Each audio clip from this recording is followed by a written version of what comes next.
pemerasan juga harus diberantas, apalagi pemerasan yang berkedok review atau apa. Benar banget Mas Kuy.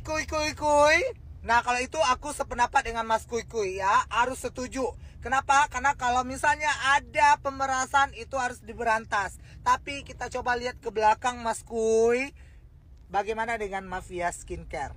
Mafia skincare yang sangat merajalela di Indonesia ini. Ya, produk-produk overclaim dan overprice yang modalnya itu di bawah 30.000 dijual jutaan. Dan bagaimana juga dengan produk si dokter abu-abu yang ada suntik dijual bebas di e-commerce? Bagaimana Ukuy? Kamu tidak bisa tumpang tindih sebagai wakil rakyat, karena yang memilihmu adalah rakyat. Kalau misalnya kamu kayak gitu, berarti kamu tidak pro dengan rakyat. Kamu hanya pro kepada orang-orang kaya, segelintir sirkus itu, ya, segelintir owner itu. Kamu adalah wakil rakyat. Kalau enggak, balik saja jadi pesulap, ya. Bisa kamu sulap semuanya sama. Adapun misalnya si Nikita ini melakukan pemerasan, itu harus dilapor ke kantor polisi, bukan datang beramai-ramai ke kantor DPR, ya. Apalagi itu ada di Komisi 9. Misalnya kalau ada persaingan bisnis pun itu jatuhnya ke Komisi 6. Banyak lagi tugas DPR sebetulnya, bukan hanya tentang skincare overclaim ini yang tidak berkesudahan. Dari tahun lalu sampai sekarang itu tidak berkesudahan, ya. Yang ada mereka tambah kaya, yang ada mereka tambah jalan-jalan, yang ada mereka tambah flexing. Sementara rakyat kecil yang membeli, reseller, distributor semuanya merugi. Mas Kuy harus apa? Harus transparan, ya. Kalau soal pemerasan, kalau misal benar adanya, aku sangat setuju. Itu harus diberantas, tapi yang harus diberantas terlebih dahulu adalah mafia skincare. Oke? 5 tahun, artinya rata-rata 10 tahun, bahkan ada yang 12 tahun ya Bang ya, 8 tahun. Itu berarti Bang, artinya untuk perekaman tanpa izin sendiri. Oh iya, itu jelas. Kalau kita lihat kan kenapa penyidik melakukan penahanan, ya salah satunya adalah ancaman hukumannya di atas 5 tahun tentunya. Itu hak kita yang bicara. Dan semua cara pemeriksaan, bahkan syarat penahanan dan sebagainya itu tentunya dilakukan berdasarkan KUHP. Jadi kalau ditanya apakah pasal yang diduga dilakukan oleh seseorang ini cukup berat, jawaban saya pasti iya, dan sangat mungkin untuk dilakukan penahanan oleh penyidik. Untuk itu berhati-hatilah. Oke Bang, berarti langkah dari pengacara ini kita sudah tepat untuk melaporkan apa itu rekaman tanpa izin tersebut. Dan Abang kemarin juga sempat memberikan banyak analisa. Nah, menurut Abang apa yang kira-kira bisa meringankan atau justru membebaskan Nikita? Berapa hal Bang mungkin? Ya pertama dulu saya jawab ya. Langkah yang dilakukan oleh Nikita melalui penasihat hukumnya sudah sangat tepat. Saya bicara dalam konteks pandangan hukum saja ya. Saya sekali lagi saya bukan penasihat hukum dari Nikita Mirzani, tapi pandangan hukum saya bahwa langkah yang dilakukan sudah sangat tepat. Nah, hal-hal yang akan membuat Nikita Mirzani nanti di persidangan dapat terbebas dari masalah ini semua atau lepas dari masalah ini semua, ya sekali lagi perolehan alat-alat bukti. Salah satunya ada rekaman, dan sekarang mungkin saya dapat menyatakan dengan jelas ada rekaman. Kenapa? Karena itu sudah dibuatkan laporan ke kepolisian ya, kalau saya nggak salah di Polda Metro Jaya. Nah, itu tentunya akan berimplikasi positif terhadap pelaporan yang dilakukan kepada Nikita Mirzani. Jadi kemungkinan Nikita Mirzani untuk terbebas dari masalah ini sekali lagi menurut saya sangat besar. Terus ini Bang, kenapa pihak polisi lebih mengutamakan isi dari rekaman Bang, bukan prosesnya itu yang dipermasalahkan Bang? Kenapa Bang? Nah, itu tadi saya bilang, kadang-kadang dalam membuat suatu laporan perlu memahami banyak hal. Pertama adalah bagaimana barang bukti atau alat bukti ini ditemukan, alat bukti ini diperoleh. Bukan hanya isinya, tapi memperoleh alat bukti ini. Itu adalah poin yang paling penting. Karena hukum kita itu bukan hanya mengatur mengenai isinya, tapi memperoleh alat-alat bukti. Karena nantinya di persidangan, kalau alat buktinya diperoleh dengan cara tidak benar, maka menurut saya akan terbebas. Karena ada 6 parameter pembuktiannya. Salah satunya adalah Dewey's Theory.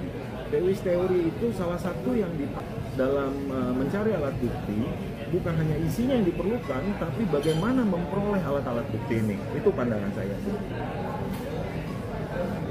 Jadi kalau si Nepos Miring itu bilang, aku itu ke pengadilan pengen tahu aja itu kenapa sampai ada di pengadilan. Udah lupa ingatan.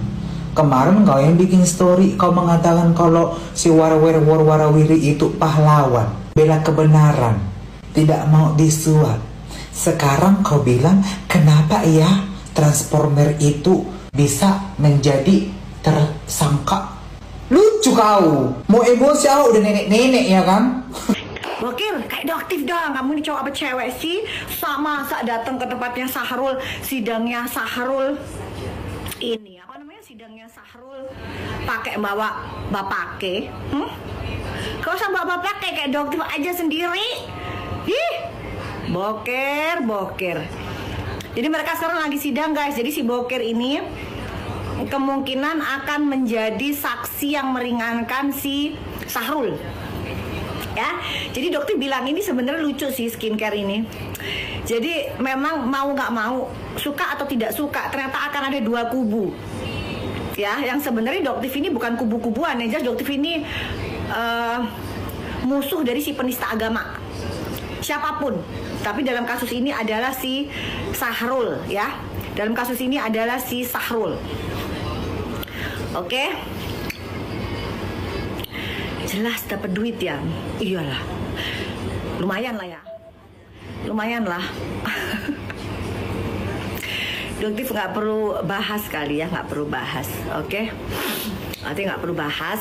Kayaknya kalian udah pada cerdas deh. Sekarang kan kalian masyarakat udah pada pinter. Tuh.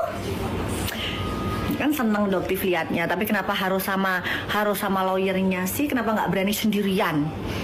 Padahal kamu tuh cowok loh, Bokir. Harusnya kamu itu kalau mau jadi saksi tuh cowok sendirian, doktif sendirian.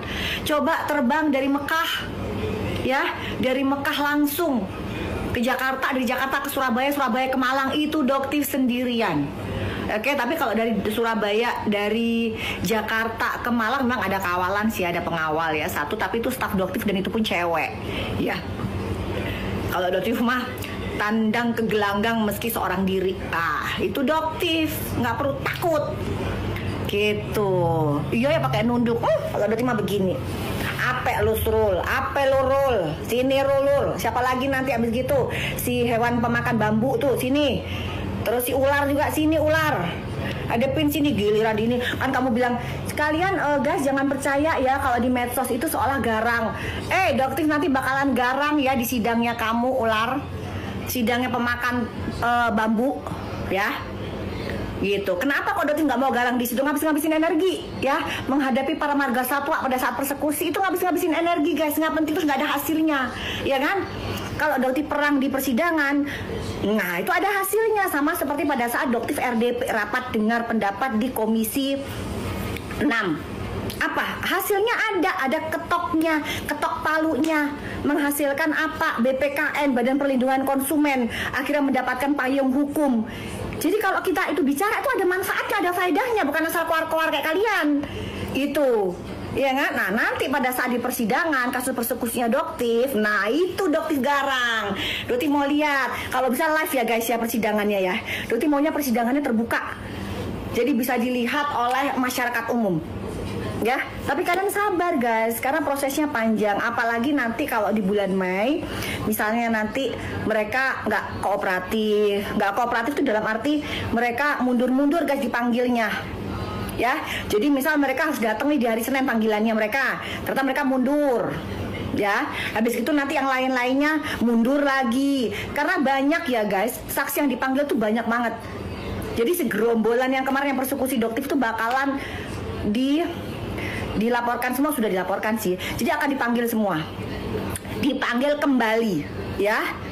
apalagi nanti dipanggil kembali sebagai tersangka gitu ya.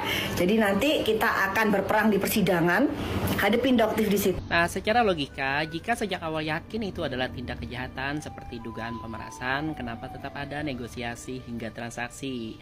Bahkan rekaman sudah dimulai sejak percakapan Dr. Reza Gladys dengan Dr. Oki, padahal di percakapan mereka tidak ada eksplisit tentang pemerasan.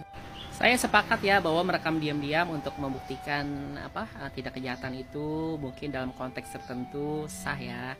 Tapi dalam konteks ini kan transaksi itu kan terjadi dengan adanya negosiasi, kemudian juga waktunya tarik ulur, artinya bukan kejahatan yang spontanitas lah, misalnya kayak begal gitu. Artinya sebenarnya korban yaitu Dr. Reza Gladys kan memiliki kesempatan untuk menghindar. Saya juga sepakat ya bahwa laporan ini nampaknya lebih menyoroti soal penyebaran rekaman yang sudah menjadi alat bukti, bukan sekedar rekam-rekam. Nah, yang jadi pertanyaan selanjutnya adalah kenapa sih alat bukti tidak boleh sembarangan beredar? Pertama, bisa merusak proses peradilan karena alat bukti itu kan bisa diragukan keabsahannya. Kemudian muncul trial by publik, jadi penghakiman massal ya oleh publik sebelum proses hukum selesai. Padahal kan hukum kita menganut asas praduga tidak bersalah.